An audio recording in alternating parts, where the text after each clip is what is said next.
Hello, everyone. Just on, exactly at 12 p.m. We're here in Mayple event of the month of January. This time, we're going to be focusing on influencer marketing and UGC, as you all know and you all registered for.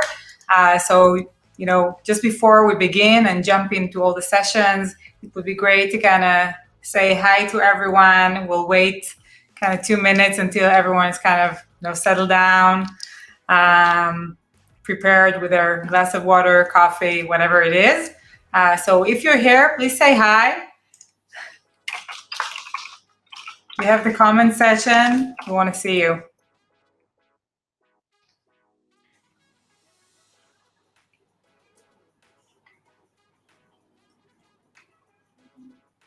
Sometimes it takes time to load. Hey! First feedback from the audience. Amazing. Hi, Colin. Hey, everyone. Great to see you here.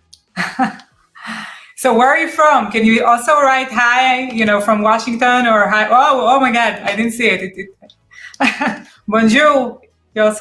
We even have someone, Stuart and Ken and John and Marta. Wow, so many people. Very excited to see you all, and thank you so much for joining us in this event. We're super excited. I'm going to tell you something just before we're jumping into all of the content, and we're going to have really amazing content around influence marketing. A lot of beautiful and super smart people are going to share their knowledge with us today. One thing I want to say, hi from Toronto, from Romania, oh my God, and from Boston, from Belgium. Oh, that's awesome. Super excited to see everyone here. So I'm from Tel Aviv right now, and we have speakers also from all around the US and the world, actually. So hey to everyone in Miami and Los Angeles.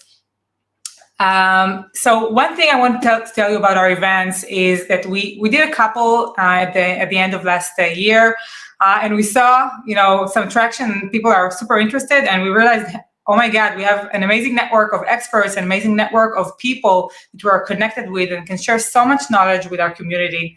And this is our way to kind of give back and make sure that the best people in each niche and each skill set come and share their knowledge with us, with you, the Mayple community.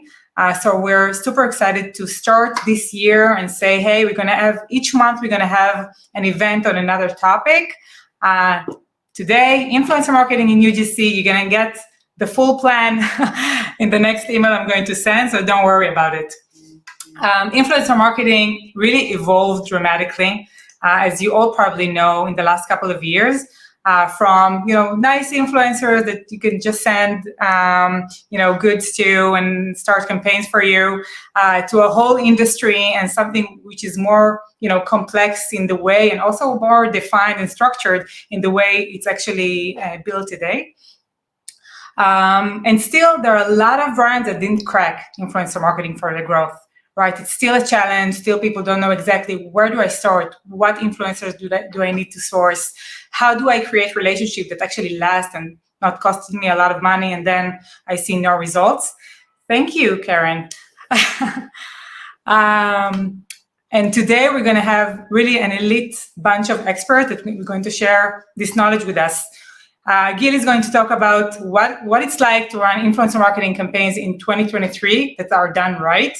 And are not going to be a complete disaster on your end. Nikola is going to talk about how to increase outreach, reply rate. How do you actually source the right influencers? All the outreach process, how does it work? Paula is here to talk all about UGC that is effective, that delivers results and really create brand awareness that works. Maybe we might have a surprise in the middle. I'm not, promising anything, so I'm not going to drop any names here, but we might be. But please stay tuned and stay with us till the end. We also have a special offer for our specific influencer marketing packages. I'll share everything with you down the road. Ready? Yay! Okay, so I'm welcoming Gil Eyal. Hi, Gil. Hi, Rakefet. I like the glasses too. Thank you. Super excited to see you here today, and thank you so much for joining us. Thanks for having me. Excited. So you did so much in the influencer marketing space, right? Like you're the founder of Hyper, and you're, oh my God, you're DigiDays, the boss of the year in 2017. Impressive. And today you're an investor in Stardust Ventures. Mm-hmm. Okay. True. All true. Fantastic. So nice to meet everyone. My style is please write questions in the comments or any comments. Answer my questions, and Rakefet, I won't be seeing it. So if you can tell me what the answers are. I'll be your eyes and ears. Perfect. Let me know when you can see my screen.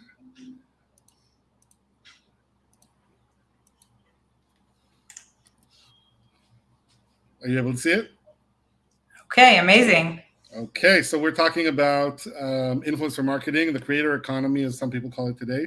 And I'm going to start with the bombastic statement of influencer marketing is dead. Long live influencer marketing, because there's a new form of influencer marketing. The way you should be doing it has evolved.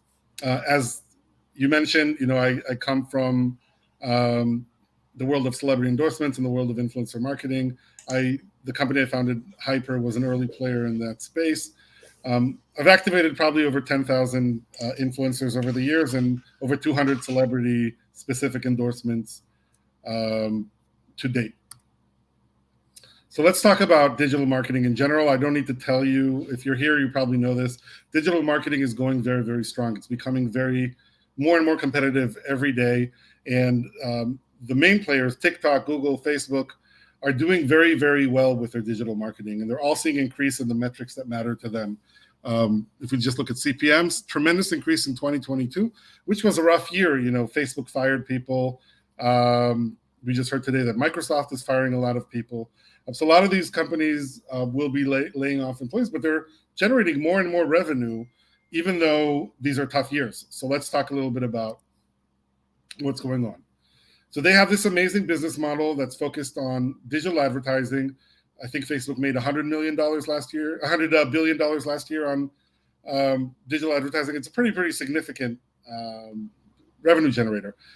And in the social networks, as part of a way to get people to listen and to stay on the social networks, they came up with this idea of letting people become influential, letting them get an audience and become someone that people go back to the social network to consume their content. And this led to the birth of the influencer, say 10 or so years ago, the social media influencer, which was someone that has a big audience and people would come to follow. And the problem was that this suddenly became a way for advertisers to go around the high CPMs and the high KPIs that Facebook was able to generate with advertising, or the other channels were also able to do that. What was the idea? You go, instead of buying ads on Facebook, you'll go to one of these people that has a big audience. You'll pay them directly to post about your product. You'll reach their audience for virtually free or a very cheap price without having to pay the social network. And it'll be very authentic because it's created by influencers, and everybody will be happy. And the result is that everybody was happy except for the social networks, because now you're spending money on their platform, but they're not seeing any of it. And this created a marketing revolution. Over the years, influencers became a preferred marketing choice. In fact, almost every marketer you speak to has experienced influencer marketing. That's a big shift from 10 years ago when hardly anyone had tried it. And we believe today there are over 50 million creators on social networks, people who view themselves as someone that you should be advertising with. They're close to 19,000 companies that provide services in this space, technology or just advertising services. And the market size in 2022 was estimated to be over $17 billion. So this is no longer, something on the side. This is making a real dent. People who are spending here are not buying ads from the social networks. So let's play influencer marketing for a second. We're a beauty brand. We have $5,000 to hire an influencer. Who do we choose? Feel free to write your thoughts in the comments. Samantha runs a beauty channel on YouTube. She has 50,000 subscribers, a pretty good engagement rate. Jennifer is a lifestyle Instagrammer, 500,000 followers, and 2% engagement rate. And then Jesse is a big TikTok comedian, 8 million followers and 1% engagement. Who would you guys hire? Rakefet, I can't see the answers, so tell me who's the preferred choice? Yeah, I'm waiting for the answers. Mm-hmm. Sometimes there is kind of a delay there. Okay. Can I say who I would choose? Let's start there. Who would you choose? I would And choose why? Samantha. And why? Samantha, so she has a good amount of subscribers, but the engagement rate is quite high. So I would assume more sales would come from her. So, Kevin, I can tell that you are a professional marketer because, right, you're talking about a targeted audience, right? She has a beauty channel. By the way, I think she's a winner on our chat as well. Yeah, a lot of people. Right, so you guys are smart. And the truth is, in the way that social networks used to work, there would be a reason to hire every single one of these people. Samantha has a beauty channel. We're a beauty brand. Most of our audience, you're not following beauty channels unless you care about this subject. So it's likely that of the 50,000 subscribers, a good chunk might be interested in our product.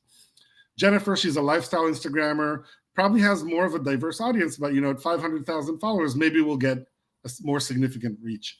Jesse, his audience, probably a majority of them aren't relevant to our product, but if we're trying to create awareness, then it's possible that just being affiliated with someone so big and having them talk about the product would create enough reach that this would become viral and that we'd get a lot of content. So a lot of views. And so the way this market used to work, this is actually a good choice in any way. All of them could be good options. And so why? Because what do we want in an influencer? We want great content. We want large followings because then we'll reach a lot of people. And we want the ability to make followers act. That's a big, big component. And so, Kevin, I'm with you. I would have gone for someone who's much more targeted because I suspect that they're more likely to get their audience to act. It'll appear more legitimate. They might have more clout and more ability to they're viewed as a thought leader. And so people might actually pursue what they tell them to do. But I think all the answers were acceptable. And why did influencer marketing work? In the original social network, almost everybody was a content consumer. 1% of people would create content, 9% would share it, and then 90% would just consume it. And the result was that it's an amazing environment for brands. Influencers create content. Tons of people consume it for free. Active users spread the word. And then brands can benefit from free access to large audiences. But that wasn't good for the social networks, right? Because content consumers don't create much value, and they have low retention rates. Why do they have low retention rates? Because content consumers will go wherever there's interesting content. So if today it's on this website or on this social network, I'll go consume it. But if tomorrow there's interesting content somewhere else, I'll just go consume it somewhere else. And the people who share the content just follow the content as well, right? They'll just go to interesting content. They want to share content that people will enjoy and they want to get good feedback. They're not going to be loyal to a specific social network. And then the few influencers who become really, really big become massively powerful. They have big audiences. If something happens to them, if they complain about the social network, the media will pick it up. And it's a situation where the social network now has to be responsive to this group of people that may not have the same interest as the social network. And the worst part is that brands can then go to these big influencers, pay them directly, and bypass their marketing channels. Not a good situation at all. So they shifted things around. You guys probably remember we used to have a linear feed. What was a linear feed? When you posted on Instagram and then someone posted a minute after you, and we both had the same follower, that follower would see my post, and then they would see the next person's post, and it would be linear. And if they got tired after 10 posts, they would only see the first 10 posts. Now they've made it algorithmic. So they're saying it doesn't matter how many followers you have. If your content doesn't seem interesting to our algorithm, it just won't be shown to a lot of people. And that created a situation that as an advertiser, I cannot predict whether an influencer will actually reach a big audience for me. They followed it with an algorithm that favors small creators. So the smaller you are, the more likely it is that a larger part of your audience will see a specific type of content. And why is that? Again, because they don't want one very, very powerful influencer in a subject. They want a lot of smaller guys. And we'll talk about that in a second, but how that makes influencer marketing really, really difficult. And then they introduced shadow bans. Does anybody know what a shadow ban is? Has anybody been shadow banned? In the chat? Waiting for the results. Yeah. Rakefet, have you been shadow banned? No, I haven't. I wasn't. I didn't reach such an influence to be shadow banned. Got it. Yeah. So shadow banning, in case you don't know what it is a situation where in the past, if you misbehaved or you did something the social network didn't do, they would ban you. You would be blocked for a certain period of time or forever, depending on how bad what you did was. And that created a lot of conflict for the social networks. They had to argue. Some people sued them. And they said, why do we need this trouble? We'll just shadow ban you. And what that means is that you don't even know, and they'll just limit the amount of views that you get. So they'll decide that you're a bad content creator or that this piece of content doesn't fit what they wanted to show, and it just won't be shown. Did we get any responses? Yeah, there are a few people saying they were shadow banned. For example, Robert said it happened to him a lot on TikTok. Yeah. And Michael is asking, is there any way to get unshadow banned? I did meet a company that does that called SMIP, which you could look at. I don't know really a way other than begging the social networks to do it.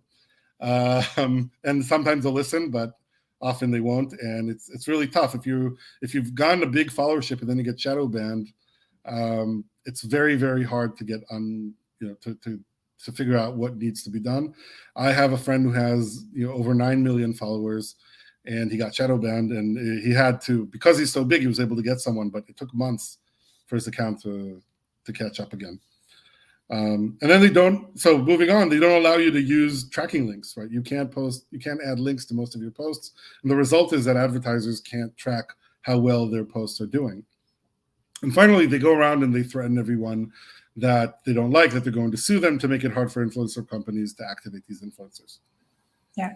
Gil, what was the name of the company you just mentioned? It's called SMIP. SMIP? I don't remember the exact thing, but yeah, check it out. Cool. And they help with shadow banning, I think. And so we have this new structure called on the networks, where much more of the emphasis is on creating content. Many more people will create additional content because now they get followers relatively easily. They very quickly gain an audience, and that audience is theirs now. It's very hard to leave a social network because now I have 5,000 followers. I'll continue creating content. And then in order to grow, I'll share other people's content as they share mine. And the result is that now the social network structure is completely different, which is great for the social networks, right? Content creators are now stuck with them. If you've earned 5,000 followers on a social network, you're not going to go to another social network. You're not going to be able to take that followership with you. And you're going to create a lot more content because there's actually somebody watching your content. You feel like you're on the way up, you're going to blow up. So now creators are sticky, they create more content for them, and there's a lot more of them. So it's impossible for advertisers to reach a large audience without activating a very large amount of influencers, which is really, really hard. If you need to activate one influencer that has 1 million followers, that's not that hard. If you need to activate 50 influencers to reach 1 million followers, you have to worry about the time that they post. You can't understand which ones were effective and which weren't. You have to track whether they posted exactly what they're supposed to do. Very, very difficult to work with smaller influencers in a group. And the influencers have no power. So if the social network wants to shadow ban or wants to get rid of someone, they can do it easily because the influencers don't really have any leverage against them. If you have 5,000 followers and you got blocked, who are you going to turn to? And Michael, your question was exactly that situation. So now what? We're a beauty brand. Suddenly, these three options don't seem that appealing. Jesse, we know the algorithm is going to identify that our content, that beauty content, isn't something that's native to him, and it's just going to kill visibility. Jennifer, to a lesser extent, similar situation. Samantha might still get visibility, but we can't predict it. We don't know how our post is going to do. So suddenly, all these options are not as appealing as before. Now, the smaller Samantha gets, the more likely it is to work because we know the algorithms favor these smaller creators, but it's definitely a challenge right now. How do we do traditional influencer marketing? And here's what happened. The social networks have shifted things around without saying anything to anyone. Visibility has dropped significantly. Reach has diminished. And if you want to work, you want to get visibility, you have to pay the social networks. They've introduced advertising channels that work similarly to their traditional advertising, where you can promote content that influencers have created for you.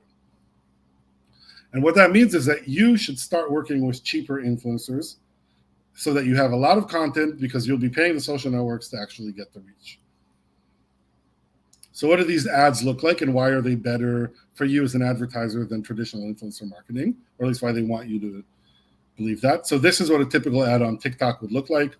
The key differences between this ad and a traditional social media post is the ability to link out at very, very obvious places, right? So you can link out on the logo, on the brand name, but most importantly with a call to action at the bottom, which is really meaningful for a few things. One is just to be able to actually generate leads, but more importantly, or just as importantly, to get these metrics that you're used to seeing from traditional advertising, CPM, CPC, click-through rates. You're able to put unique link tracking in an obvious place. You're able to get audience demographics. You're able to A/B test and run optimization on your campaigns.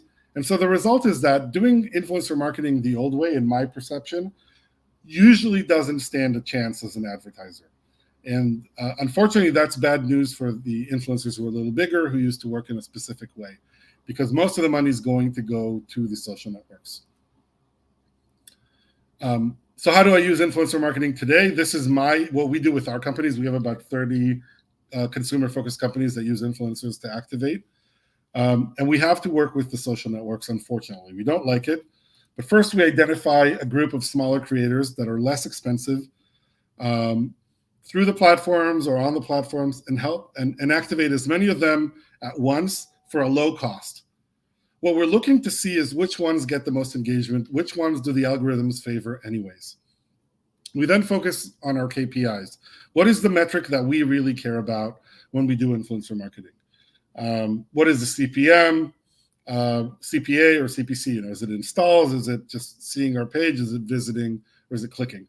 And then we take the best performing post, the one that had the best engagement on the social networks, the most comments, the most positive response, and we put marketing budgets behind them. We stop showing the other ones, and we take all of our budget, we put it behind the ones that are performing very, very well. And we test them against our other channels. Are these performing better, looking at our KPI, than our traditional digital ads? Are they performing better than our TV ads or wherever we advertise? Do they produce better results? And if so, we put more money behind them. And we focused our budgets on the best performers, as mentioned. And then after a while, the content starts getting old and starts getting saturated. We do another batch, and we compare that batch, and we pick the best performers, and we do it again and again and again. And our budget breakdown has shifted from almost entirely content creators to about 20% goes to the content creators, 10% to different service providers that we pay to do this, and then almost 70% goes to the social networks. Gil, there are a few questions here in regards to budget, for example. Yeah, I'm done here. Let's move to the Q&A side. Okay, so there is one question. Anna is asking, how can I use influencer marketing with little to no marketing budget? So, and Anna, if you can add a little more information about the type of business you have, but generally, sorry, my son is texting me urgently, so if you excuse me for 1 second. Sure. Sorry. I think things have changed a little bit because of the need to add budget to the networks, right?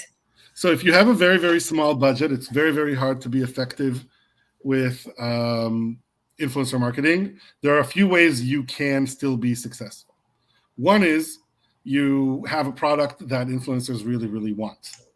The way to do that is typically, if you're a brand, that's great. If you have a really, really cool product that nobody else has or that's going to make them cool, that's really, really good.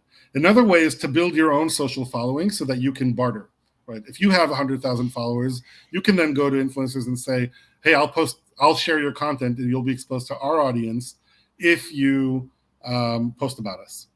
And then the final way is to get influencers to post about you, something I really, really recommend, to other influencers. So don't get them to promote your product. Get them to say, hey, are you an influencer? I want to introduce you to a great, great brand that I work with that is a great partner, and reach out to me. And they post that on social media. A lot of our brands acquire influencers that way. Now, if you don't have a big budget, a big marketing budget, it's going to be hard to get a lot of reach on the social networks. So you have no choice but to be very, very clever and viral about the content that you have. Think about things like Bing Energy or brands like that, where they, find some kind of a viral aspect to the way that they work that'll get people to share it without having to pay them a lot of money. And yeah, unfortunately, that's the only solution I have. Yeah, definitely challenging without a big budget behind you, right? Another question that we have here is about influencer discovery. What would be the best way to go about it? What platforms can we use in order to do it? Yeah, so when I started Hyper in 2013, that was a big problem. There were so many influencers, nobody knew anything about them. Today, you have a lot of platforms that offer you search functionality. For TikTok specifically, they have the TikTok Creator Marketplace. It's free. Join it, apply and join it. You'll get approved after a few days. You have tons of creators there, pretty good interface and the ability to connect with them. It's free, and it has all the data. It's first-party data from there. So if you're going to TikTok, just use their own platform. That's my advice. If you're going to Instagram or YouTube or other channels, there's a variety. I don't want to recommend one specifically. But there's a variety of products. Find the one that is the most cost-effective for you, and activate and use them to search for influencers that fit your target demo. The other thing I would say is you could use different platforms like TrueBridge or others that can activate a lot of influencers at bulk for you for cheap. If you're not very picky about the specific influencers, if you just say, okay, I want people who live in this area and talk about this subject, then they have a large group of influencers, and they'll text them. So depending on how picky you are about the specific influencers, you can also go to these mass solutions that will reach out to a lot of these influencers for you. Yeah. Great. And another question, going back to the budget, what would you think would be an efficient, practical budget to launch such an activity in a growing brand?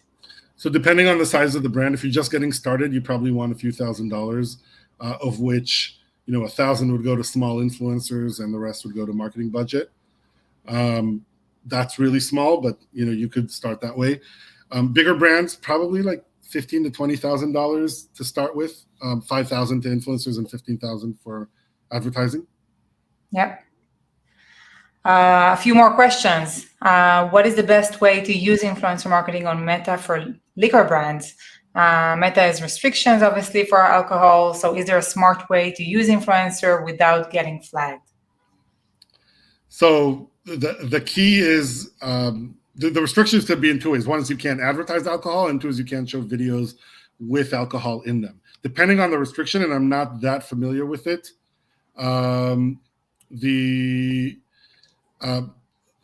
if there's an advertising restriction, I would look for another channel. I think it's very, very hard to do it. If there's a content restriction, then one of the things that I've seen brands do, which is really, really clever, is they use a word that everybody knows what they're talking about without. That's crypto has been a great example of, brands that wanted to advertise crypto. They couldn't say crypto, and they started inventing words. They would replace it, but in the sense everybody would know exactly what they want, and that in itself made it viral. Yeah. But yeah, I think if there's an advertising restriction, be careful. You don't want to get blocked. Yeah, for sure. Is it possible to predict the impressions an influencer will get? So Jason here has a company, Scout Cloud AI, and they're wondering if it's possible. I'm not familiar with anyone that can accurately predict today, because the social networks by design don't want you to predict. That's why you have to go and buy from them. If you could, then you would just go for the ones that would have big visibility. So if I had to say, I don't think it's possible. I keep seeing startups. I would love to find someone who can do it. I haven't seen anyone who can accurately do it. I think on places like YouTube, it's easier than Instagram and TikTok. So if you do want to have some more certainty, that's probably a channel that's more predictable. Yep. One alternative you could do is also, if you can convince the influencers to at least get some of their return based on performance, and it doesn't have to be sales, it could be, okay, based on how many views you get, then you can share the risk with them. Yeah. Wow. So there are a few more questions here. How do we know if influencer marketing is a fit for us? There are a few ways. One is, I would talk to somebody like Rakefet or somebody who knows, provides services in the space and just get their honest opinion. 2 is you need to try, right? I'd like to say that we look at something and say, oh, that's going to work and that's not going to work effectively. Until it's live, we don't know. There have been things that I thought would be enormously successful that weren't, and there were things that I look at and I say, I can't believe that worked. So generally speaking, there are some best practices. You want to find people that are that have an audience and have a good credibility level with the audience that you want to sell to. You want to have people who can sound authentic. You want to have a great product. Those things are best practices. You definitely need to adhere. But until you've run some campaigns and seen how they work, you're just not going to know. Yeah. Marketing is all about testing, unfortunately, right? Yeah. How do you integrate affiliate programs to compensate affiliate influencers? I assume, John. I think I haven't used them, but there are a few companies that do that, where you can get them to generate those links for you or to share your links with a group of influencers. The names don't come to mind right now. If you want to send me an email afterwards or anything, I'll look up the names that I saw. But there are a few companies that let you do that. The challenge is that it's very hard to link outside of the social posts. The stories you can link out, but generally it's a low conversion channel.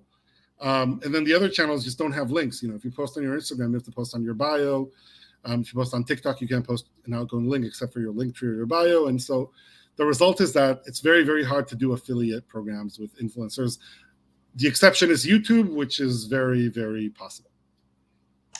Okay, great. And I think last question here, and I'm kind of combining a few questions that you guys put here, for service companies or B2B companies that are not like consumer goods, very physical product that can be seen, very visual product.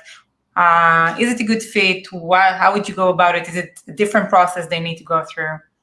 I think so. Again, you have to test everything, but the general thought when I see service companies is you want testimonials. You want people that will be able to tell you, to say, we've used this service and it's amazing, or this person is amazing. And you want to put a face behind it. So you don't want to talk about Gil's company, let's call it Hyper, is an amazing company. You want to say, Gil, let's meet Gil, who's amazing. So if you have a service, typically what I would do is I would look for influencers who create content where they already speak to people. They interview people. They might have a podcast. They might have a YouTube channel. They speak to people and an audience that would be interested in your service, and have them, instead of do a marketing like commercial for you, interview you and ask you questions like, what makes you unique? And let people realize that you're an amazing person, that they want to work with you. Because if you're just going to try to sell a service, unless it's very, very differentiated and unique, they'll be looking at other options. But when you see a face, and we all want to work with people that are amazing and exciting and that are nice and that will teach us. So you want to put a face to your company. You want to be in places where you can talk about it in length and not just give a tagline, and people can get to know you. And ideally, it's somebody that typically creates that content and has an audience that might be relevant for you. Wow, amazing. I think, what you just said has to do with the whole concept of influencer marketing. A lot of the times in digital marketing, we're used to talking funnels and conversion rates and like scale numbers, but eventually it's all about the network that you're building around you. But whether it will be influencers or any way that will allow people to really understand who you are as a person, as a business, from a personal point of view, rather than, high level, cold data, I would say. I agree. I also saw a question about chess. I do know some chess influencers, so I just caught it on the side. Feel free to reach out to me and I'll introduce you. Amazing. Amazing. Wow, Gil, thank you so much. It was enlightening for sure. That was fun. Yeah, for sure. And looking forward to catch up soon. And thank you so much. Thanks, Bye-bye, Gil. Thanks. Bye-bye. And we are moving quickly to our next session with Nikola from Influencers Club. He's going to share everything about the outreach process of influencers. Hey, Nikola. Hello, everyone. You can hear me well, right? There is a bit of an echo. If you can... Let's see. Let's see. If anyone wants to reach out to Gil after, so I'll ask his permission and share his details with everyone. Obviously, if he promised to introduce you to some Czech influencers, I'm sure he'll do it. So don't worry about it. I'll take care of you. Okay. Nikola, really, really great to see you here and have you here. Nikola is the CEO and co-founder of Influencers Club, right? Helping creator economy companies grow. Super great to see you here. And we're going to talk today about... Can you hear me well? Yeah, now we can hear you. About the outreach process to influencers, right? You're going to teach us exactly how to do it, what mistakes we shouldn't do. Please give us the whole guidelines. So the reason for this is that a lot of the brands that want to work with influencers, just because it's becoming pretty popular lately, and creators are not very keen to reply to brands they don't know if you don't structure the message right, so on and so forth. So even though you have the budget, the difficult thing right now is to actually get a reply from creators. So we're going to talk about that. It's so frustrating, right? Like you can have a list of 100 influencers, reach out to them, and maybe 2 will answer back saying, yeah, it costs $10K per second to work with me. Exactly. And it's funny, right? Because you're actually offering people money and they still don't reply. So we're going to go through the process of how we structure that and how we get 20% plus reply rate, which compared to the usual reply rate, which is 2%, it's pretty good. So let me show my presentation here and we can kick things off. Amazing. Same with Gil. I'm going to be your eyes and ears with the comments here. So feel free to ask questions. Guys, audience, feel free to reply, obviously, ask questions. As you see, we're making sure most of them, sorry that not all of them, but most of them are being answered. Yeah. Okay, so let's kick things off. So we're going to structure this presentation in 4 sort of segments, with the first part being how do you actually pick the right and the perfect creators for your brand. So what a lot of brands are focusing on is the engagement metrics. How many followers people have, what's their reach, and that's pretty much where it stops. Where we teach sort of brands to not just look at the engagement metrics, which don't get me wrong, are super important, but then also go a little bit beyond that. Like how do we get intent data, and how do we get, for example, maybe influencers that are already fans of your brand to work with you. So the easiest thing here is exactly what Gil was talking was the engagement metrics, which is how many followers they have, what's the impressions, what's the engagement rate, the estimated reach, what's their upload frequency, and their location. So this is how typically brands judge influencers to work with. And this is very normal. And for a lot of the brands, this will be where it stops. However, if you really, really want to work with creators that are going to produce value, we sort of advertise, offer brands the suggestions of let's go beyond this. And how do you go beyond this? Well, you look at the intent data. Like, for example, are the influencers that I'm trying to work with, are they following similar or complementary brands? So let's take an example of, I don't know, a swimwear brand that wants to hire influencers. Well, you don't just look at how many followers they have. You look at whether they are actually following other swimwear brands or any brands that would be complementary, whatever is complementary for a swimwear brand. So that would give you sort of the intent of this influencer is really interested in that topic. The second thing is, are they posting on hashtags that matter? Like, have they posted on, I don't know, hashtag beach, hashtag summer vacation, whatever that might be.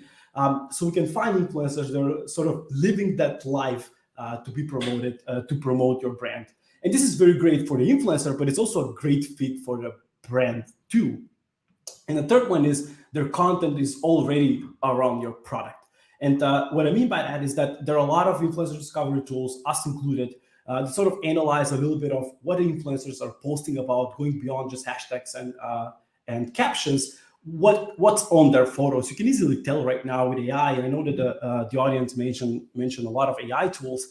Are they posting photos that are on a beach? Like, out of the last 60 photos, have they been on a beach? Do they have, I don't know, a picture with the ocean or with the sea and so on? You can tell really intent by that. And not only that, you can mention that in the email, but we're going to talk about that a little bit later. So intent data, very, very, very useful in how you source the perfect influencers for your brand. And the third one being, and a lot of especially the bigger brands, also this is not for if you're just starting out, but if you're not just starting out and you already have customers and an email list or followers on any social network out there, those are the people that you definitely should be talking to. Like, you're trying to recruit influencers, and a lot of the brands are making the mistake of trying to recruit influencers that are unaware of their brands, but already have people that are customers and maybe have a big social presence or a followers, again, or an email list. Like, let's take Gymshark, for example. My girlfriend is a yoga instructor, and she regularly buys from Gymshark. Gymshark, if they're trying to recruit influencers that are yoga instructors, they could tap into their customer base, try to enrich that with, again, a lot of platforms are providing the enrichment purposes. If you have an email, if you have a full name from your customer, and trying to match that with any social network out there to try to find the given person. And this is great for multiple reasons. One, it's a lot cheaper to recruit influencers that are already fans of your brand. Two, they will be representing the brand because they're already a fan. So the fit there is way better than if you just go out and recruit influencers cold. So this is a perfect sort of fit, and you can not just tap into your customers, but also followers on social. And you can do this easily if you just scroll through your social followers. You can see, or your likers, engagers, whoever it might be, or from an email list, again, with enrichment that a lot of platforms out there can do it. We can do it in Influencers Club as well, but try to match that email address to any social network out there. So I have an example. So we're working with, this is an example from a company that we're working with that was trying to recruit influencers. This is, by the way, at scale. So they're trying to recruit thousands of influencers. They had a campaign with, so they're trying to recruit influencers, but they had a campaign running with Netflix and specifically the show Stranger Things, where they were trying to pay creators to post under the TikTok filter for Stranger Things, whatever the filter was called, doesn't matter. You can see the stats, the number of replies from a cold audience versus the intent data, which was, let's find influencers that are already watching the show, are already fans of the show, are already posting about the show, are following some of the actors on social, and really dive deeper into the targeting. And you can see it doubled the results, the reply rates, even with the same open rates as if you're following. So the open rate stayed the same, but the reply rate doubled. So that's just very, very, very valuable. So example of a targeting before and after. So companies come to us with, hey, we want YouTube creators that are podcasters, for example, or YouTube creators that are in the live media space. And that was it. Like that's where it stopped. And we tried to expand that targeting to, let's say, YouTube creators that are speaking English. The average view count is 800K plus. They're in the verticals of food, drink, and podcasters. They're in the top Apple or Spotify charts. The verticals that were really a fit for the brand, which was true crime, comedy, society, so on and so forth, with 100K downloads per episode. So you need to test a lot of go as niche as possible. We're going to finish this and we're going to move on to the copy, but go as niche as possible when you're trying to determine the influencers you want to work with. So start very, very niche, and then if it works, expand from there. All right. Do we move on, or do we answer questions now? So there is one question from Laura. Yeah. Sorry. About the GDPR. Yeah. Is it GDPR compliant, ethic to match your customers with social networks? So you can just Google that, by the way. If you have a customer email list, you can just Google the email address. And typically, the influencers or a lot of the platforms that are out there, the way that they work is that they just find the email that influencers have posted in their bio. So if you just Google that, you can find it on Google. So it's nothing that you're not. So it's open information they're putting out there as well. Yeah. If you just Google the email address, you can find the influencer. Yeah, and, exactly. If GDPR compliance comes to how you capture emails, and the research part can be done by whoever. All right.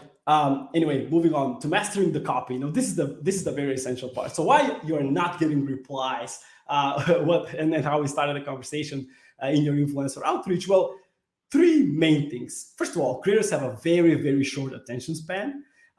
They're more driven by emotion versus an actual value, and they have commitment issues, which is quite interesting. So we're gonna expand on all of that. But they generally don't like affiliate offers, for example. A lot of them are not tech or business savvy, and don't approach them with generic messages. So let's look at one example here from an influencer manager called Lorenzo, and his email to an influencer. So first of all, it's very transactional, like reaching out to discuss there's strong alignment between the community. It's very sort of vague and very, very transactional. And then please feel free to review this link where they have a hyperlink for more detailed insights. That's actually a link to a 33-page PDF, which an influencer with very short attention span will definitely not look. And then the second part of the copy, it asks for big commitment straight away. So let's discuss rates. Let's jump into a 6 months or whatever this partnership might turn out to be, where they don't even know what the brand is actually about, or how do you what is required for them to do. He's basically asking for a marriage on the first date, right? Exactly. Exactly. Let's get married and we haven't even met. And this is one email that is just horrible. We're not even mentioning the first name. It's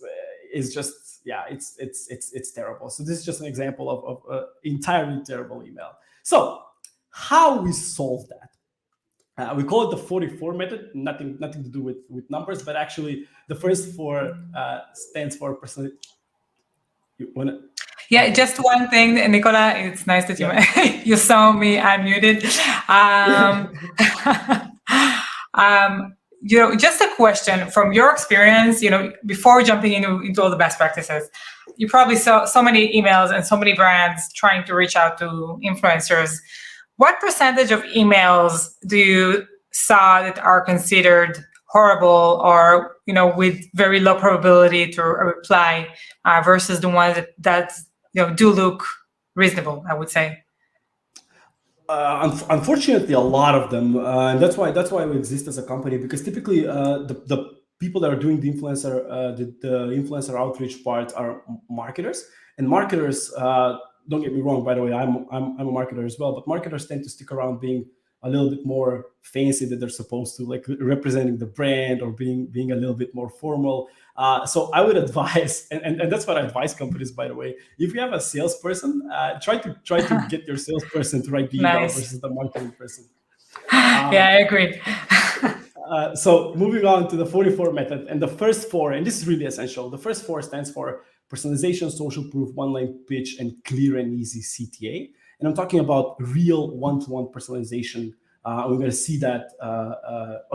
Let's expand that a little bit right now. So when it comes to personalization, and this is really a game changer, and I want everyone to do that, is we have people that are looking at the influencer's content and trying to relate to them with something they have seen. So the message, you really, really, really need to avoid your message sounding generic. So go watch their videos, go watch their content, and try to write something that would resonate with them, both in the icebreaker line, so in the first line of your email, and in the subject line.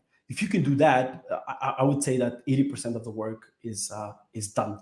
Social proof means a lot, especially for influencers to work with you. who do you have that's already working with you? What have you done as a brand? Like, are you legitimate or not? Because the amount of brands that are reaching out to influencers right now, it's very, very big. So you need to stand out somehow. Then be one-line pitch. This is what you need to do, or this is how we want to work with you, and then clear and easy CTA. And we're going to talk about our CTAs.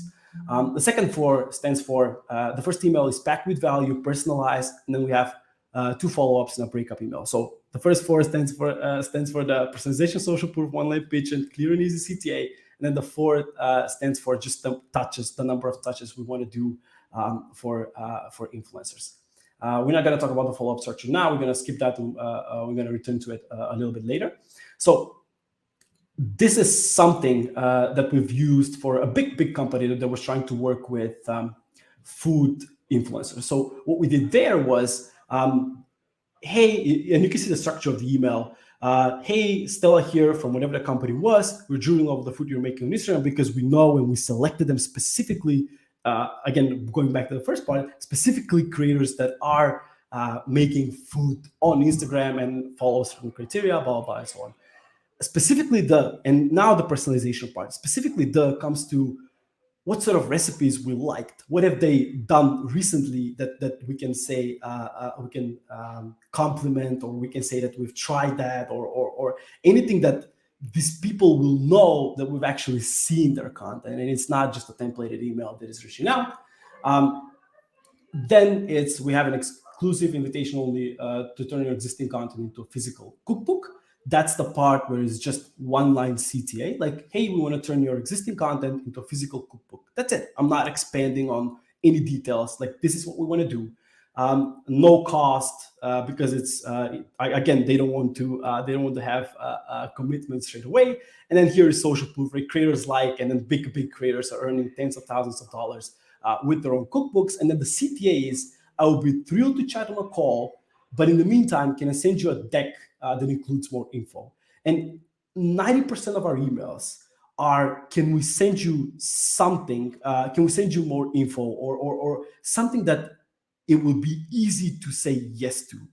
Because if they say yes, they're much more likely to reply to your follow-up emails versus putting everything in a big first email. So short description, and can I please send you some more info? That's typically, yeah. Yeah. No, please no, it's a high attention for sure. I think what I really like about this email is the fact that the offer is about them, right? It's about the influencer. We want to turn your work into a physical cookbook. We're not asking yet anything from you to be done for us, but we want to, help you with something. We want to create value for you. And I think, this kind of the winning line here in this email, in my opinion, anyway. Yeah, exactly. And then let's see. Okay, and now it's again another sort of email where we say hi, first name, and then the personalization part again with the intro line. It's very personalized. I lead the creator partnership team at whatever that might be, platform used by podcasters like, and then a lot of social proof here, because in our sort of opinion, the platform that we were reaching out for had some big names as social proof, and we put that specifically in the first line because we know that the creator is going to read the second part of the email if they see that we're really legitimate. We are a legitimate company, and again, the email is all about them, and the clear and easy CTAs. Let me know a few dates and time where we can kind of schedule a call and go on a calendar. So 1 second here, and a third email, and I specifically put this in here because it's a little bit longer. I didn't like it to begin with, but it follows again the same structure: personalization. I'll be very brief. The social proof. Here's what we're gonna do. Scarcity is there. We're handpicking 25 creators only. We're waiving your fee. Like everybody else is paying for this, but you will not be paying for this. And let's jump on a call. So I have some personalization examples, and I think that we can share the deck after the call. But it's just around their content and something they would be happy to hear, something that you would be happy to hear if you were a creator. And yeah, that's cool. No, really, it would be awesome if you'll be able to share it with everyone. There is one question from Ashley here asking, if you're just launching and have no leverage, followers, how do you create a compelling offer? So you can do without the social proof aspect of it. Don't get me wrong. You still need to provide value. Like, figure out what is it in your offer that would provide value for the creator, whatever that might be. And at the end of the day, if it's just money, then if it's good money, just mention that. And again, we're going to be diving a little bit deeper into that. But if it's value, yes, just focus on value. That's it. Yeah, and be super personalized, right? As you get more personalized, the odds to get a reply just go higher, increase. Way higher, way higher. Anyway, some other small but helpful tips. If you're paying more than the average rate, if you know the average rate, add that in the email, because they'll be interested if you're paying more than the average rate. If you reply within 10 minutes of getting a reply, your chance of success really increase. Try to have some scarcity in the email. Always measure what converts better. Like, we aim to get a reply versus having creators click through a landing page and then maybe sign up there. But in your case, getting them to click through a landing page might work better. So please try to measure what works better. Segment the audience by value prop, segment the audience by social proof. Like, for example, if you have a big social proof and you have multiple topics, multiple audiences that you want to go to, segment them and try to provide specific value prop for specific audience with specific social proof. So again, do that part. Make the personalization count. So don't just type in, I love your content. If you're actually spending the time, make sure that you're spending the time correctly. And then for big creators, and I know that Gil was talking about activation of smaller creators, which is a thing that a lot of brands do right now. But for brands that are trying to go and work with big creators, you need a lot more touches and a lot more hand-holding throughout the process. So what we currently do is we combine everything that I just mentioned, but with a multi-channel approach. So let's say email is day 1, and then it's an Instagram DM day 3, and then day 5 email follow-up, then a Twitter DM. Then whatever we can find with a given influencer where we can approach them, because it's a lot more difficult to hire big creators. If you need to go through an agency, find the agency that they're represented by, talk to the agency, represented by an agent, find the agent, talk to the agent. So it's very difficult to convert and get a reply from big creators, but it's still very, very doable. And those 20+% reply rates that I mentioned in the beginning, those are for big creators. So go multi-channel. Don't stick with just email. And then part 3, choosing the right tools to do outreach. They're essentially all the same. Lemlist, GMS, outreach, whatever you pick, doesn't really matter. They're all sending emails through your Gmail account. So that's pick whatever works better for you, what syncs better with your with the tooling you already have. So it's definitely your choice, but don't get stuck into choosing the perfect tool. Everybody, whatever does the job for you, just go ahead and do it. That's why this is a small part. And then part 4 is how do you actually get your emails seen? Moving away from the influencer topic a little bit and into a little bit more into email marketing. So you need to get in the inbox. You need to have a good domain and IP reputation. There's a difference between sending from an SMTP server and a Gmail account. So don't send marketing emails, or don't use the software that your company uses to send marketing emails to your already opt-in audience to send cold emails. I don't have to mention this, but keep this in mind. Email authentication, have low bounce rate, low spam rate, track your performance with Postmaster tools, track your message with glog apps, and really try to maintain a good, healthy sender score in order to be able to do the outreach correctly. glog apps, by the way, is a very, very underrated, in my opinion, tool that can help you figure out where your messages are landing. Are they going to the promotions folder? Are they going into the inbox? What can be improved in there, so on and so forth. This is a screenshot from Postmaster Tools. This is how you track your domain reputation. This is a screenshot from Glock where it tells you like, hey, 68% of your emails landing into the inbox folder, 24% land in the promotions folder, and 3% are in spam. This is how you can figure out what needs to be improved. Because if you're landing into the promotions folder of Gmail, for example, then your open rates will probably suffer greatly. Like you'll have 20% open rate versus 50, 60, or 70. So keep this in mind and try to maintain a good sender score. You'll also, like, this is again a screenshot from Glock where it will tell you if everything is set up properly. Are you blacklisted somewhere? What does the Google spam filter think of you? What does spam assassin think of you? This is really diving into the details of email outreach. And with that, let's move on to the questions part. Amazing. So actually, we already have one question. Feel free to fill up, the comments here with more questions. Joshua is asking, what about subject lines? What would you recommend putting there? So it depends, Joshua. In my opinion, like with very big creators, we 100% do personalized subject lines. Try to stand out, and I know it's easier said than done, standing out. But try to stand out. If you have nothing, and try to test as many subject lines as possible.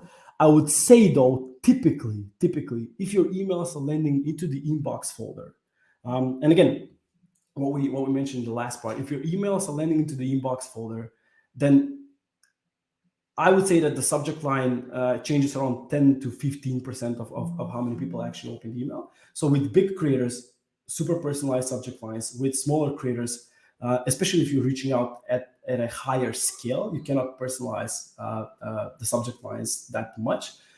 So pick something that works, like company name, X, whatever, still works.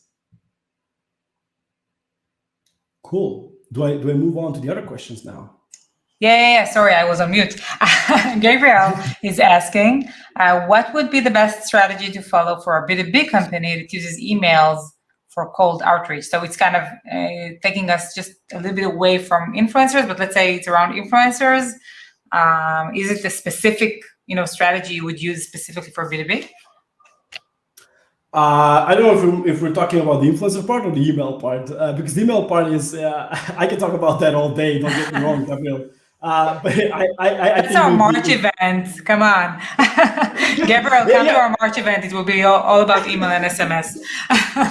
Yeah, it's really diving into the details. And Gabriel, that's why I sort of ran through that part a little bit quicker, because if this was about email, then again, I could talk about that all day. But try to use Glock. Try to figure out how is your domain reputation and where your emails are landing. And if it's for B2B outreach for influencers, I think it follows the same patterns and the same principles. It's just that, for example, I would change the multi-channel approach to not be an Instagram DM, but rather be a LinkedIn DM. But everything else pretty much stays the same. Amazing. Any other questions from the audience? I saw a few of you asked, so the recording, edited a little bit, it will be on your YouTube channel. So really feel free to, subscribe and get updates once every one of the events is uploaded there. Nikola, thank you so much. It's been a pleasure. Thank you. Really, I'm learning so much from each one of you, and it was amazing. So thank you so much for the time and the presentation. And I'm sure, as you can see, a lot of people are joining me with the thank yous. So it was awesome. Thank you. If there are any questions, my email is nikolai@influencers.club. So please feel free to email me anything. And amazing. Bye. Thanks. And connect with everyone on LinkedIn, guys. I mean, you have Nikola here. Paula is just about to join, and Gil Eyal. So amazing. Okay. Are you good? Is everyone good? Are you feeling well? Do you want to I think I need to drink something before we go on, because the next session will be, in my opinion, mind-blowing. And please welcome Paula. Hey, Paula. Oh, you're on mute. Okay, now you're unmuted. Good morning, good afternoon, good evening, everywhere people may be dialing in from. I'm saying hello from Miami, so if anybody's from Amazing. So another one enjoying a good weather like I do. Where's everybody from? Awesome. Actually, all over the world. What? We have people from all over the world. Yeah. I even saw someone from Argentina, so I guess you spotted the flag behind me. So great. Thank you so much for coming, Paula. Paula is the CEO and co-founder of Glam, the creative agency. And you're going to teach us everything about UGC today, right? Like, what is UGC? How does it convert? How to get started? How to make successful campaigns with UGC? Everything we need to know in one session, right? UGC in a nutshell. Amazing. So from someone who already saw some of the UGC content that Paula and her team creates, kudos, and I'm sure you all will enjoy this session. I'll give you the lead. So thank you so much, Rakefet. It's a pleasure to be here, and welcome everybody to Maple's influencer marketing event. Today, I'm going to talk to you about UGC, like Rakefet said, and how you can leverage this wonderful kind of content to increase your sales. For those of you who, of course, don't know me yet, my name is Paula Navarro, and I'm the CEO and co-founder of Glam Creatives. And we specialize in multimedia solutions for fashion and beauty brands. So yeah, I'm looking forward to presenting to you today, and hopefully you guys get a lot to take away from here. So I would like to start with a question for everybody here, and that is a poll question. Are you currently using or have you tested UGC content in your social strategy? So we'll give it a little bit of time for this to run. And yeah, feel free to raise your hand, say, yes, I use UGC. It's good to know where people are at. Maybe yes, no, soon, never. There is a kind of a small delay in the messages, so I'm sure we're going to see a bunch of them here. I was the first one to post, so I'm using UGC. Raising my hand here. We're using it too. Yay! So, Rakefet, let me know what people are answering so that I can. Will do. So yes, some yes. Colin and Paul and Ellie are saying yes here. Ashley's saying no. Carly's saying most of our feed is UGC, which is amazing. John and Sam. So I think that we have the vast majority here saying they are using UGC. So amazing, guys. Yeah, lots of people are doing it currently, and obviously some are going to start soon. So hopefully I can convince some of the people who are not doing it that it's something you should be exploring this year. So what I wanted to do now is talk a little bit more about what UGC is, and then really talk about some hints and tips and tricks which you can look to roll out in your brands and your businesses, and how you can start exploring how UGC can start working for you. So a quick definition, because UGC is often used as a term that covers quite a lot of different things, but the description is user-generated content. It's original brand-specific content created by customers and published on social media or other channels. UGC comes in many forms, including images, videos, reviews, testimonials, or even a podcast. And it's really a form of any form of third-party conversation, endorsement, or social proof about a brand or business, really. Usually, and before, it used to be generated by testimonials by users of a brand, but today a lot of brands are creating their own user-generated content in order to be able to approach their target audiences. So one of the things that I think is important to note is that UGC is not something new. You know, from the very first day that somebody sold something, people started looking for endorsements, for recommendations from other people like them to see if they like the product or not. So basically UGC is that. It's a recommendation or an endorsement for a product. And you know, today, especially where we're in an era where everybody can be a content creator, anybody that has a phone can be a content creator, the possibilities with UGC are more and more greater than ever before. So it really is a big, big place to be in right now. So there's lots of types of UGC, and generally the formats are either text, pictures, or a lot of video, but they can come in lots of forms and in lots of different places. So probably the most common place to find UGC is on social media channels, platforms like Instagram, TikTok, Twitch, Twitter, and others. People are seeing UGC in every single one of their video platforms. Then we have, I think, the oldest type of UGC, which is when the internet started and everybody started leaving reviews and testimonials, you know, typing them up like you see them on Amazon, how you see in company websites, they put all of their reviews there. So that's basically a type of UGC. Then we have blog posts and editorial content. There's a lot of people out there talking and writing passionately about the brands they use, the brands they like, the brands they don't like, especially. And then we have video content across lots of different platforms. There's live streams, there's even filters and augmented reality and vlogs, which are gaining a lot more traction this year because now instead of writing, people are creating videos. So then one of the forms that I like a lot about UGC and that people don't really approach often is Q&A forums. These are places where people create communities about projects, about brands, about products, and they answer a lot of the questions to their audiences.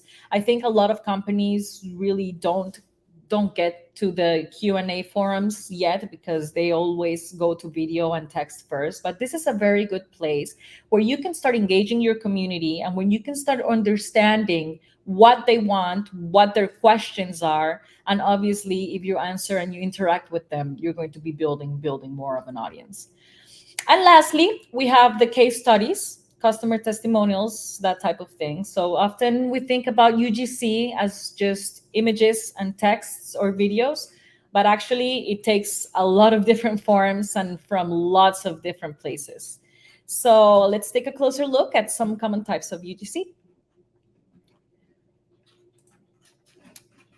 I'd like to get into what makes great UGC, because this is something that for you out there that are trying to get into this space is very important. And the first thing is obviously authenticity.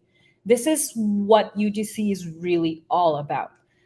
As audiences are looking to build trust with brands, as they're looking to find content and, you know, people that reflect their cultures, that reflect their values, that reflect their diversity as an audience, when you can create content that looks like it has been created by your audience, that's a great way to reach your audience and to attract the similar people that identify with these types of customers. So what do I mean by this? There's a lot of companies creating ads out there with beautiful models, with people that don't look like their customers, don't dress like their customers, don't talk like their customers. So the invitation here is to go out there and look for people that look like your customers, that talk like your customers, that dress like your customers, and create your ads around them. This is going to create more empathy with your audience on the other side of the screen, and people are not going to even realize that you're putting an ad out there. They're going to see a video from somebody that looks like them, that is using your product, and they're probably going to be able to trust your brand more than they would if you just use these ultra high fashion models. You can do this in a very authentic and engaging way by just, you know, thinking about the content that you're putting out there, looking at the people that you're putting in front of the camera, and actually doing it the right way. The second thing that I think creates great UGC is localization. There's always a constant challenge to create enough locally relevant content. And this actually happened to us a month ago. We were creating a TikTok for a brand that sells telecommunications, and it's an app that you can talk to people all over the world. but they wanted to focus specifically in their audience in Mexico. So we created this well, this is a piece of the ad, obviously.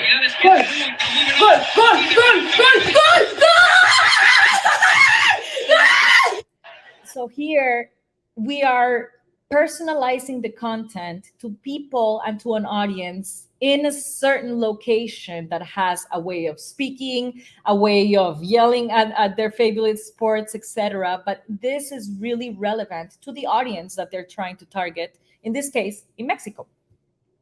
And the third thing that makes a great UGC is the kind of information that you're putting inside your videos. When you create content that is focused on the details or particular features of your product, this is really going to help people create, let's say, like a vision of what your product is like. So, you know, what do these headbands look like on someone like me?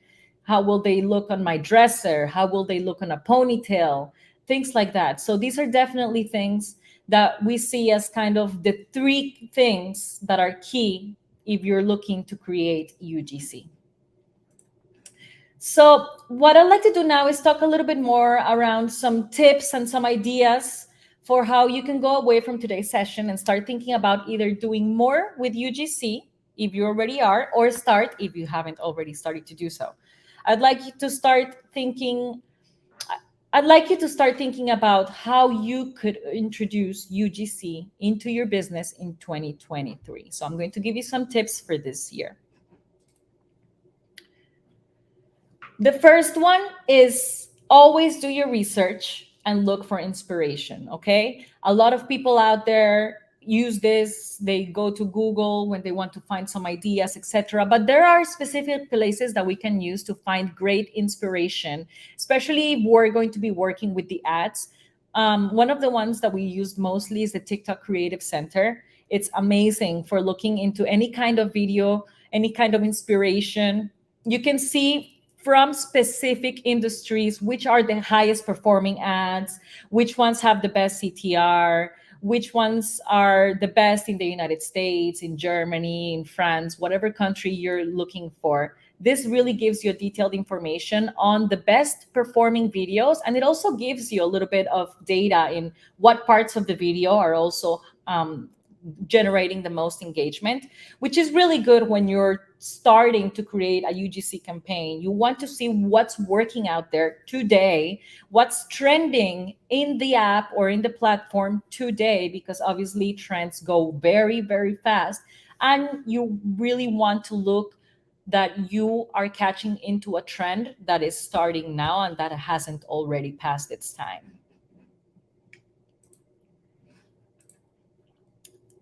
The second tip we have is headlines and hooks. Headlines and hooks are super important in UGC, and a lot of people actually don't use them. So I kind of gave you here a list of most of the headlines and hooks that we use. You guys can take a screenshot. This is the moment to do so.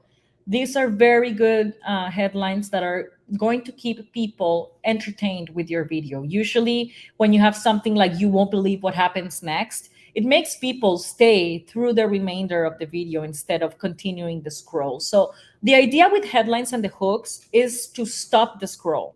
Is when people are going through their feed, maybe in their bed or maybe while they're cooking or while they're waiting for something, you want them to stop for that scroll. And these are the best ways to do so. You can use headlines, you can use hooks, and also voiceovers are very, very good to use in this part of the videos. Things you can get at Gucci under $500. This amazing lion ring is my most commented accessory. Gold coated with a black crystal and Gucci branding. It truly is a fashion statement. A perfect ring to put your outfit together. So there's a lot of things that happen in this video that I just talked about. We have the hook, we have the voiceover, and I have heard from a lot of people, Paula, listen, I don't have a great voice. I can't afford a voiceover yet. I don't know what to do. And the answer to these kinds of things is the platforms are giving you every single tool that you need to create this content. The voice that you heard is a TikTok native voice that anybody can use. It will read your texts out loud. And it's not only very effective, but it's also become very native to Gen Z and to the generations that are using these platforms. So it might sound a little bit weird for us because you hear a robot talking or something like that, but they are really quite effective. In fact, when we test them against real voices, they outperform them sometimes. So it's a very good thing to use, the voiceover from the native apps. And the next thing that I would like to share with you is texts. Your texts need very good placement. A lot of people don't think about the placement because we're used to seeing video and then subtitles at the bottom. That's how we see movies. That's how we watch shows. But on the vertical platforms, it's very important that you think about this space and don't use it at the bottom, because the bottom of our screen is actually where the platform has most of its buttons. I'm going to show you here what these templates look like. And if you can see, for example, on TikTok, we're only actually being able to use about, I think, 50% of the screen for the important parts. So you need to make sure that your product, what's important, needs to be dead on in the center, because all of this, you have the call to action here, you have all of the buttons here, here you have things for the apps. Everything is going to cover up your video, and you want to make sure that your product is not being covered by your video, and that your text is also not being covered by the buttons or by anything else, the comments too. So if you guys want to take a screenshot of this one, it's going to help you a lot in the long run, because this one is very, very important. And we see a lot of people making this mistake. They put sometimes the texts down here without realizing that nobody's going to read their text ever, because they have this huge card on top of it. So that's a very good one.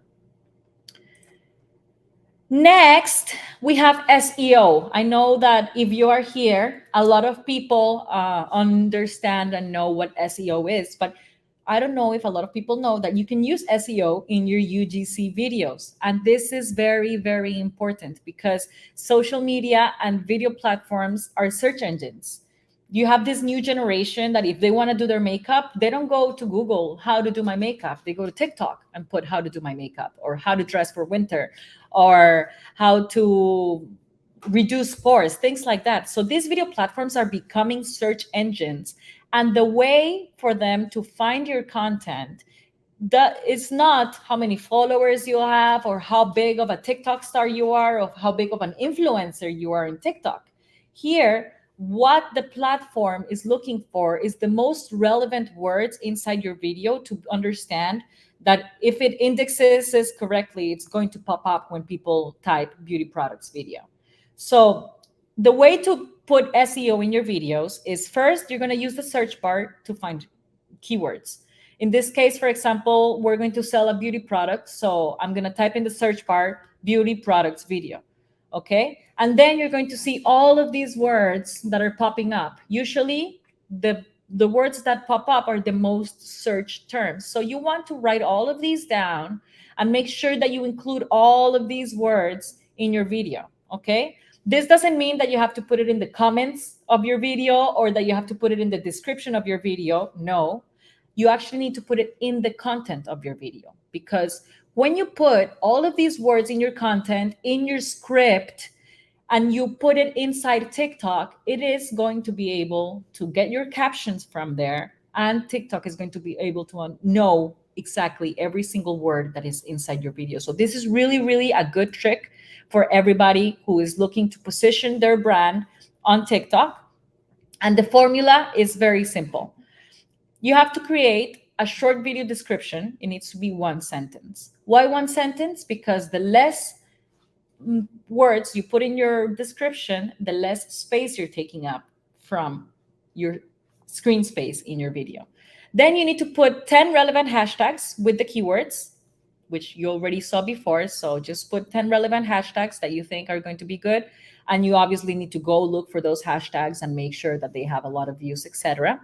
Then you can put possible keyword statements on how the people search about that topic.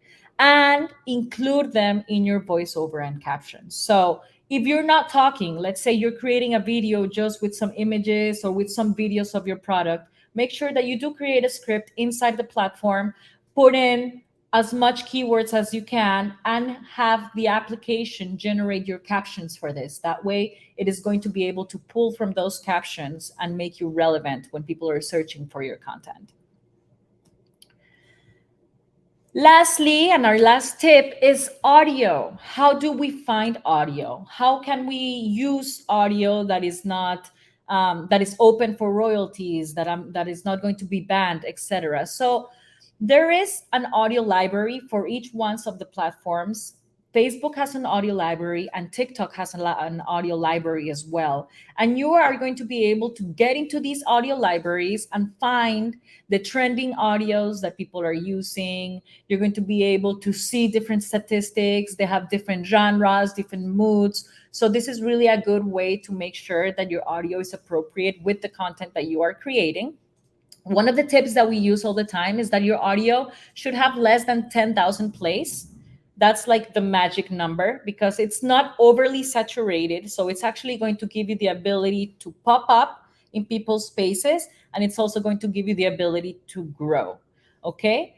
And of course, when you are going to be advertising your UGC videos, you need to make sure that you're using always the royalty-free library.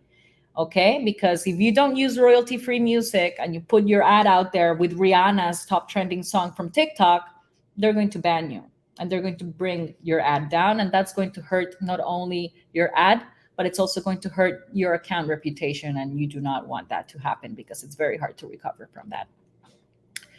Okay, now I want to share with you some of the case studies of the projects that we have done and kind of give you a little bit of the insider's look on how we made these things happen. So the first one is a campaign we did for Adidas. Their objective was to capture more Gen Z leads into the Addy Club. So Adidas has a club where you get more discounts and you get perks and different things for becoming an Addy Club member. And they wanted to bring the Gen Z users into this world. So we created two different concepts. And the way that we did it was very TikToker in a way, because we had to go out there and find what were the most trending videos happening at the moment. Okay, this takes a lot of research, it takes a lot of work, but at the end, there was a very high trend, which was creating your twin. So you have people that are generating themselves twice, and it looks like they're twins, but they really aren't. So this is what we came up with. Top 5 reasons I'm obsessed with Addy Club. Free shipping. I can buy from home and earn points. Member exclusive fits. And joining is free. Sign up and get the best of Adidas. So this TikTok actually did very good. Adidas saw an increase in their CTR and their Addy Club subscriptions. It was very much a success, so much that we ended up doing another campaign for them. But just so you can see the type of things that you can create with UGC just based on TikTok trends. The second TikTok trend that we did was the most satisfying reverse video. We were seeing a lot of reverse videos everywhere on TikTok. So we decided to create a satisfying reverse video with Adidas outfits. So for this one, I don't need to share the audio, but it's basically showing a reverse video because people like to see this kind of content. And at the same time, we are showcasing all of their wardrobe and talking about their Addy Club. So this one really also worked very great for them. And these are just some ideas that you can use for when you want to start creating UGC content. Just look for trends and see how you can adjust these trends into your brand. So the second case study is for one we did for Golden Goose. And basically, a great way to measure UGC success is to perform A/B testing. We are in marketing. We need to be testing all the time. And you need to be testing UGC assets versus others. So here I wanted to show you how we did the same storyline for a man and a woman, or a Gen Z girl and a Gen Z guy. I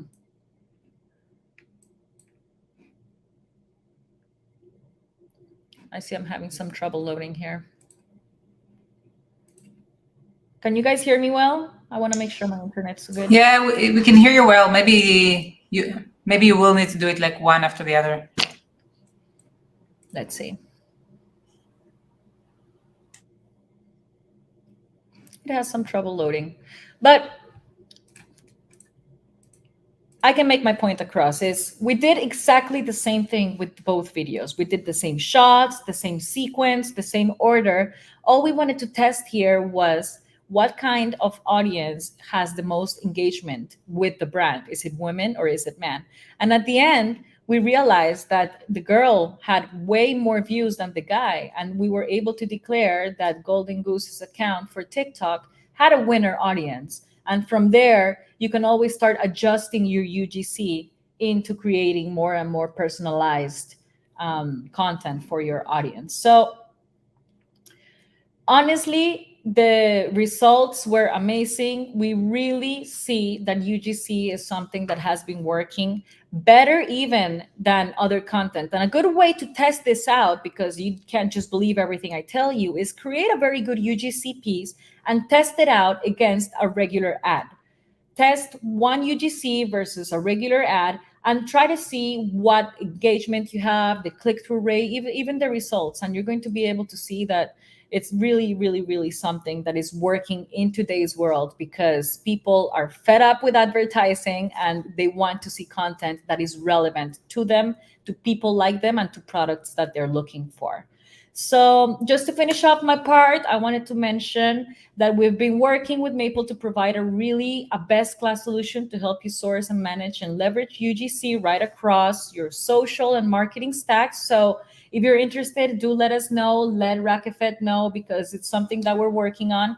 And in case you want to reach out to me, my email is right on your screen. It's pnavarro@glamcreatives.com.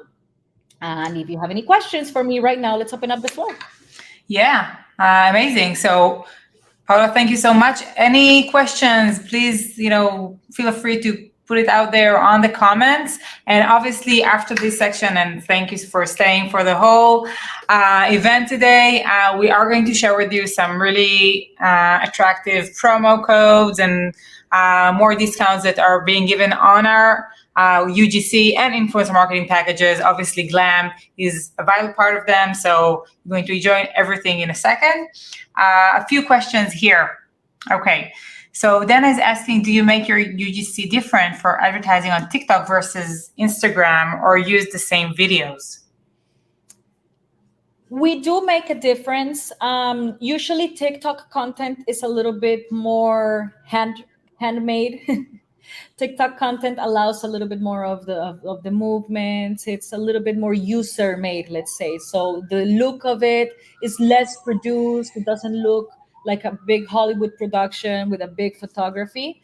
We like to keep it natural, whereas Instagram does require a little bit more of a fine look, of better photography, a little bit more styled out. Amazing. Ellie is asking, do you see comedy play an important role in the impact of UGC? If so, do you see it in certain industries over others?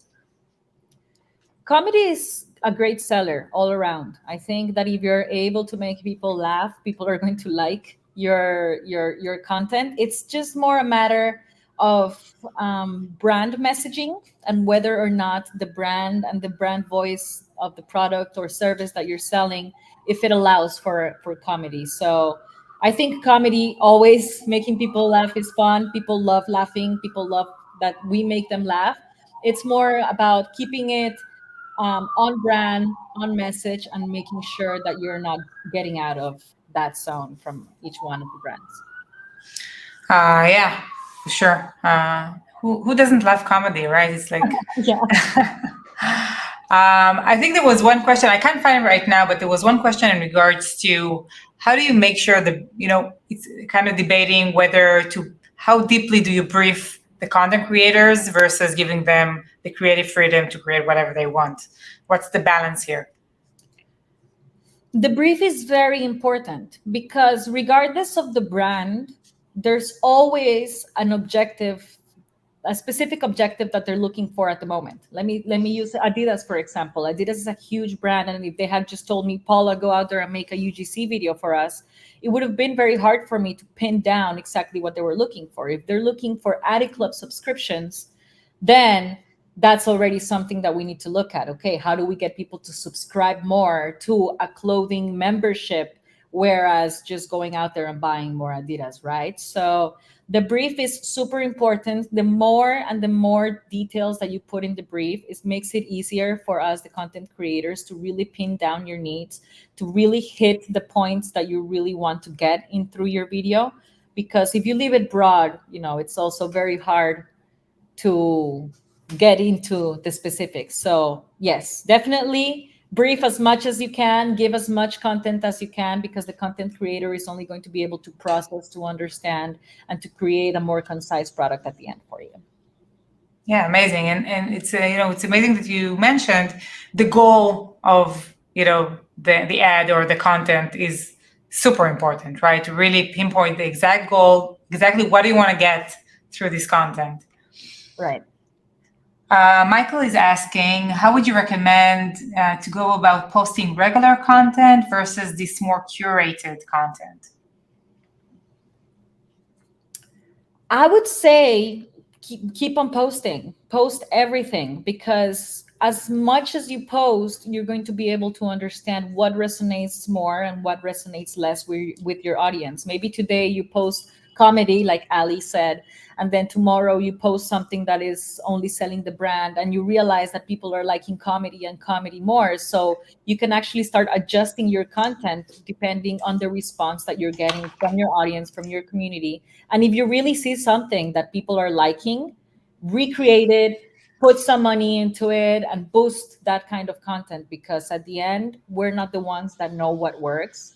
What works is what your audience likes, what they resonate with, and that's what you need to be putting the money on. For sure. Any other questions, guys, before we were kind of wrapping up our event for today? And I still need to share a few good stuff with you. So last questions? Okay, we're good.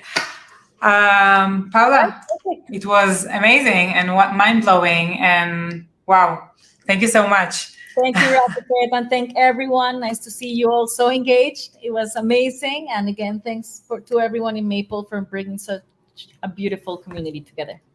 Thank you. Thank you so much, Paula. Bye-bye. And thank you, guys. I mean, I think, you are an amazing audience, super engaging. All of those comments, I'm going to save everything. I saved everything just for you to know. So thank you so much. There are a few things that I just want to share with you just before you go. We're still, we do have some time. I will, give you the last 15 minutes of the 2 hours you booked for coffee, refreshments, and stuff like that. Sorry that we can't do it together in the same room. First thing, I will send the thank yous to Paula, of course, but first thing I wanted to share with you is also Gil's email. He shared here with you. So all the Czech platforms and anyone that wants to ask Gil any question is, an amazing person. Lots of experience with many, as you see, B2C brands that is VC right now is supporting. So definitely a lot of knowledge there you can get. Obviously, you are more than welcome. And I'm writing my email right now here as well. To send me an email. I'm here for you as well. You're our community and we want to keep it like that. We're going to give you more and more value this year through a lot of videos, a lot of events. Next event will be focusing on SEO. We will have live audits running in this event, which will be super, super exciting. I'll send an email, but anyone who wants to run a live audit on their website will be able to send me their URL, their website address, and maybe it will be yours that will win and have the live audit with really an amazing person. In March, we're going to have email and SMS. And all this year will be filled with super, gold value people that are coming here and are sharing their knowledge with us. So thank you so much for being part of this community. Last thing before you go, and the lights shuts off here in a second. So I wanted to share with you, and this is something that we extended specifically for this event for you guys. If you're looking for any help, besides, in regards to email, obviously it's like free help, just reach out to me and I'm here, whatever. If you are looking for an expert to run your influencer marketing campaigns, your TikTok campaigns, your Facebook and IG, your email, whatever, always know I'm here first to give you advice. Second, if you're using this promo code, you'll be able to get a $500 discount on the first month with Mayple, which can be, it can count a lot. One thing that we don't have on the website, and I am giving it only to our close community, are also audits that we started to run, and this can be super valuable. So if anyone wants to run an audit on their activity, please let me know, and I'll make sure someone is doing it for you. Okay? It was a pleasure. Again, we're here for you, so really feel free to reach out, send questions, send ideas, any requests you have. We're here to make 2023 great for everyone. And I'm looking forward to seeing you in our next event. Thank you, and share, please share. You are my UGC, okay? I need UGC as well. So share on your social. I love you guys. Thank you. I am waiting to see more comments here. Thanks, guys. Sure thing. Anyone that wants an audit, reach out to me through email, okay? So happy to help. Thank you, thank you, thank you. Yay, I'm getting comments. Super excited. But please, take a screenshot, share it on your social. I'm counting on you guys. Amazing. And I'm on LinkedIn as well, so let's become friends. I know we're going to meet each month on those events, but super happy to meet you on LinkedIn. I'm posting some stuff from time to time. Thank you so much. Bye-bye.